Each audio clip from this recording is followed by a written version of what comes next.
బ్యారేజీల నిర్మాణ నిర్ణయం కేసీఆర్దే. మేడిగడ్డ, అన్నారం, సుందిళ్ల ప్రాజెక్టులపై కేసీఆర్దే నిర్ణయమని కమిషన్ స్పష్టం చేసింది. ప్రాజెక్టులో విధానపరమైన, ఆర్థికపరమైన అవకతవకలు జరిగాయని, దీంతో పాటు నిపుణుల కమిటీ, సిడబ్ల్యూసీ కమిటీ నివేదికను తొక్కిపెట్టారని పీసీ ఘోష్ కమిషన్ స్పష్టం చేసింది. మొత్తంగా కాళేశ్వరం ప్రాజెక్టుపై ప్రభుత్వానికి పూర్తి స్థాయిలో 10 పేజీల కమిషన్ను సమర్పించింది. తుమ్మిడిహట్టి నుంచి మేడిగడ్డకు బ్యారేజ్ సైట్ను మార్చడంలో నియమ నిబంధనలు చిత్తశుద్ది చూపించలేదని పీసీ ఘోష్ కమిషన్ స్పష్టం చేసింది. ఏ స్థాయిలో ఎలాంటి లోపాలు జరిగాయో అన్న విషయాలను నివేదికలో స్పష్టంగా పేర్కొంది. కాళేశ్వరం డిజైన్పై స్టడీ చేయలేదని, ప్రభుత్వ నిధులు దుర్వినియోగమైనట్టుగా స్పష్టం చేసింది కమిషన్. 10 పేజీల నివేదికలో పీసీ ఘోష్ కమిషన్ కాళేశ్వరంలో జరిగిన అవకతవకలన్నింటికీ కేసీఆర్ బాధ్యులని కుండబద్దలు కొట్టింది.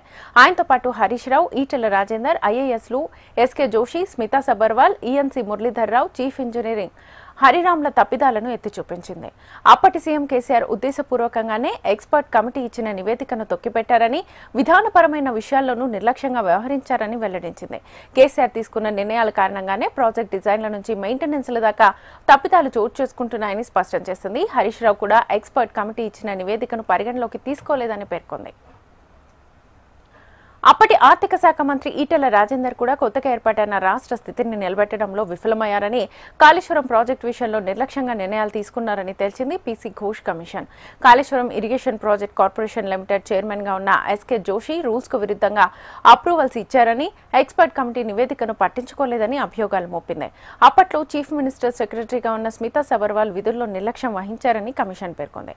కేబినెట్ ఆమోదం ఉందా లేదా అన్న అంశాన్ని పట్టించుకోలేదని వెల్లడించింది. ఇంజనీరింగ్ ఇన్ చీఫ్ మురళీధర్ పై తీవ్రమైన అభియోగాలతో పీసీ ఘోష్ కమిషన్ రిపోర్ట్ ఇచ్చింది. ఎక్స్పర్ట్ కమిటీ నివేదికను నిర్లక్ష్యం చేయడమే కాకుండా సెంట్రల్ వాటర్ కమిషన్ కు మురళీధర్ తప్పుడు సమాచారం ఇచ్చారని కమిషన్ పేర్కొంది. ప్రాజెక్టు అంచనా వ్యయం పెంచడంలో ఆయనదే కీలక పాత్ర అని తెలిపింది.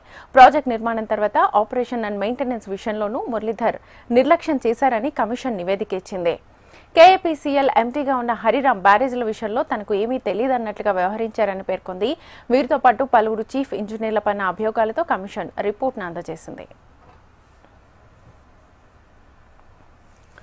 వాప్కో సంస్థ ఫైనల్ డిపిఆర్ కు ముందే అప్పటి సీఎం కేసీఆర్ ప్రధానికి 71,000 కోట్ల అంచనా వ్యయం ప్రతిపాదించినట్లుగా ఘోష్ కమిషన్ తేల్చింది.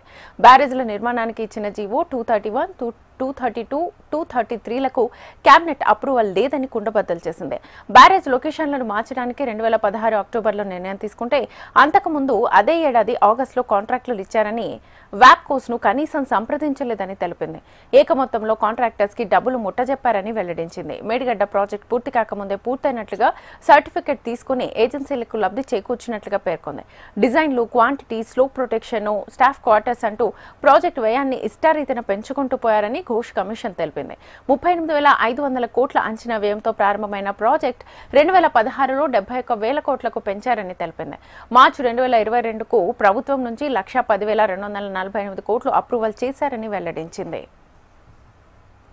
ఇక ప్రాజెక్ట్ ఆపరేషన్ అండ్ మెయింటెనెన్స్ లో పూర్తి నిర్లక్ష్యం ఉందని, అందుకే మేడిగడ్డ బ్యారేజ్ కుంగిపోయిందని తెలిపింది.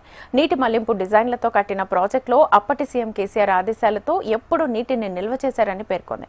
అధికంగా నీటిని నిల్వ చేయడం వల్లే ప్రాజెక్టు పియర్లు కుంగిపోయాయని స్పష్టం చేసింది.